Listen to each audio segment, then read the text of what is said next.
আসসালামু আজকে ধনবাড়ী উপজেলা প্রশাসন কর্তৃক আয়োজিত এবং তরুণের হাট এর সহযোগিতায় ধনবাড়ী নওয়াব ইনস্টিটিউশনের মাঠে যে সাংস্কৃতিক অনুষ্ঠানের আয়োজন করা হয়েছে তার জন্য ধনবাড়ী উপজেলা প্রশাসন এবং তরুণের হাটকে আন্তরিকভাবে ধন্যবাদ জ্ঞাপন করছি।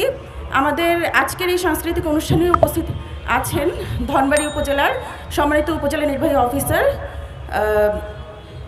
জনাব মোস্তাফিজুর রহমান স্যার, উপস্থিত আছেন ধনবাড়ী থানার অফিসার ইনচার্জ জনাব মোহাম্মদ হাবিবুর রহমান, ধনবাড়ী পৌরসভার মেয়র মহোদয়, ধনবাড়ী উপজেলার রাজনৈতিক নেতৃবৃন্দ, ধনবাড়ী উপজেলার সম্মানিত কর্মকর্তাবৃন্দ এবং ধনবাড়ী উপজেলার রাজনৈতিক ব্যক্তিত্ব বিভিন্ন ব্যক্তিত্ব এবং ধনবাড়ী উপজেলার শিক্ষকবৃন্দ, শিক্ষার্থীবৃন্দ, সাধারণ জনগণ সবাইকে 1431 সালে নববর্ষের শুভেচ্ছা জানাচ্ছি। শুভ নববর্ষ। আমি গত 2 বছর ধরে ধনবাড়ী উপজেলার সহকারী কমিশনার ভূমি হিসেবে আছি।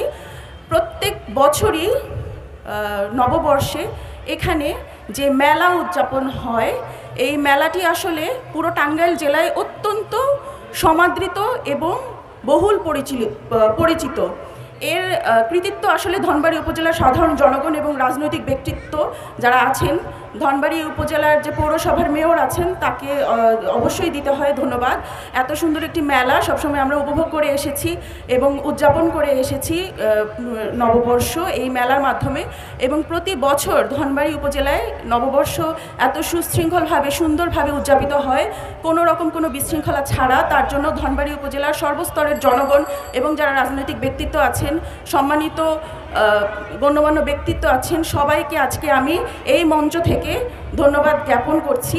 আর আজকে আমাকে এই ডায়াসে উঠে সবাইকে শুভ নববর্ষের ধন্যবাদ জ্ঞাপন এবং শুভেচ্ছা বিনিময় করার জন্য যে সুযোগ করে দেওয়া হয়েছে তার জন্য সংশ্লিষ্ট সকলকে ধন্যবাদ জানাচ্ছি।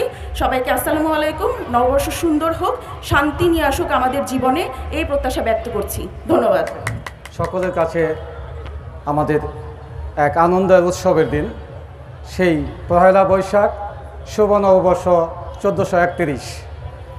উপস্থিত আছেন আমাদের উপজেলা প্রশাসনের নির্বাহী কর্মকর্তা মহোদয়, উপস্থিত আছেন আমাদের এসিলেন্ট মহোদয়, উপস্থিত আছেন আমাদের সম্মানিত মেয়র মহোদয়, উপস্থিত আছেন সম্মানিত নাগরিকবৃন্দ, সম্মানিত সতীবৃন্দ, আসসালামু আলাইকুম।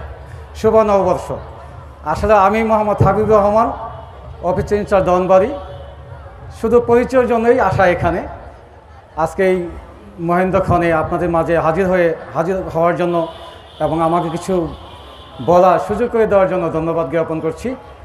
তো আমি গত 10 তারিখে আপনাদের ধনবাড়ী থানা জয়েন করেছি। আমার এই কর্তব্য পালনে এবং সার্বিক আইন শৃঙ্খলা রক্ষা আমি যেন আমার উপর অর্পিত দায়িত্ব সুষ্ঠুভাবে, সুন্দরভাবে, সততার সহিত পালন করতে পারি, এই জন্য সকলের কাছে সহযোগিতা কামনা করছি। আবারও সকলকে শুভ নববর্ষের শুভেচ্ছা জানিয়ে আমার বক্তব্য শেষ করছি। আল্লাহ হাফেজ। আয়োজিত আজকের এই র্যালি এবং র্যালি পরবর্তী অনুষ্ঠানে উপস্থিত আছেন ধনবাড়ী পৌরসভার মেয়র, বিভিন্ন শিক্ষা প্রতিষ্ঠানের প্রধানগণ, আর উপস্থিত আছেন ওসি ধনবাড়ী, সহকারী কমিশনার ভূমি, বিভিন্ন শিক্ষা প্রতিষ্ঠানের শিক্ষার্থীবৃন্দ, রাজনৈতিক নেতৃবৃন্দ, আমন্ত্রিত অতিথিবৃন্দ। এখানে আসার পরে প্রথম আমি শুনলাম যে এখানে যে মেলাটি হয় পয়লা নববর্ষ উপলক্ষে, এটার ইতিহাস প্রায় 100 বছর। বাংলাদেশের খুব কম অঞ্চলেই পয়লা বৈশাখ 100 বছর ধরে উদযাপিত হয়। এটা অবশ্যই এই অঞ্চলের জন্য একটা বিশাল প্রাপ্তি। বা আমরা বাঙালি জাতি হিসাবে আমরা যে চেতনা ধারণ করি, এই অঞ্চলের মানুষ শত বছর আগে এই চেতনা বিকাশের জন্য কাজ করেছে। 1431 মানে বাংলায় বর্ষটা শুরু হয়েছিল প্রায় 1000 বছর আগে, তারও আগে। মূলত রাজা শশাঙ্কের সময় এই বাংলা মাসের উদ্ভব হয়।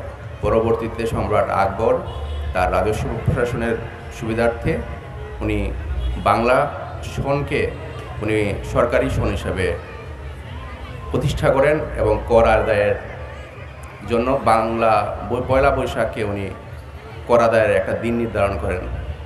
পরবর্তীতে এটা আমরা বিভিন্ন হালখাতা নামে আমরা বিভিন্ন বকেয়া টাকা উত্তোলনের জন্য এই দিনটা উদযাপন করা হতো। তো আমি সবাইকে ধন্যবাদ জানাচ্ছি যে যারা এই কিছুক্ষণ আগে যে র্যালিটা হলো সবাই খুব মানে সুন্দরভাবে এই র্যালিতে পার্টিসিপেট করেছেন। অনেক প্রতিষ্ঠানের শিক্ষার্থীরা এই মৃদু তপ্ত উজ্জ্বল রোদে দাঁড়িয়ে অপেক্ষা করেছেন র্যালির জন্য। তো সবাইকে অশেষ ধন্যবাদ এই সুন্দর একটা র্যালি করার জন্য।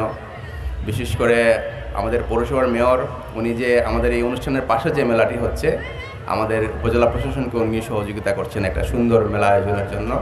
আমরা আশা করি আমাদের এই মেলাটি আগামী 3 দিন চলবে, সবাই আসবেন। আমি শুনেছি যে এখানে এই অঞ্চলের যারা অতিথি আছে অনেকেই আসেন এই মেলা উপলক্ষে বাড়িতে বেড়ানোর জন্য। আর আরেকটা শেষ একটা কথা বলে, মানে আমার আসলে এইটা আমি বক্তব্য দেওয়ার জন্য উঠতে চাই নাই। আসলে এটা কালচারাল প্রোগ্রাম, আজকে সারাদিনই কালচারাল প্রোগ্রাম হবে। সন্ধ্যার সময় এই অঞ্চলের মাটি ও মানুষের নেতা, টাঙ্গাইল 1 আসনের মানুষ সংসদ সদস্য ডক্টর মোহাম্মদ আব্দুর রাজ্জাক স্যার আসবেন। আমরা সন্ধ্যার পর একটা কালচারাল অনুষ্ঠান আয়োজন করেছি। তো সারাদিন ব্যাপী বিভিন্ন প্রোগ্রামের আমন্ত্রণ জানিয়ে আমার সংক্ষিপ্ত কথা শেষ করছি।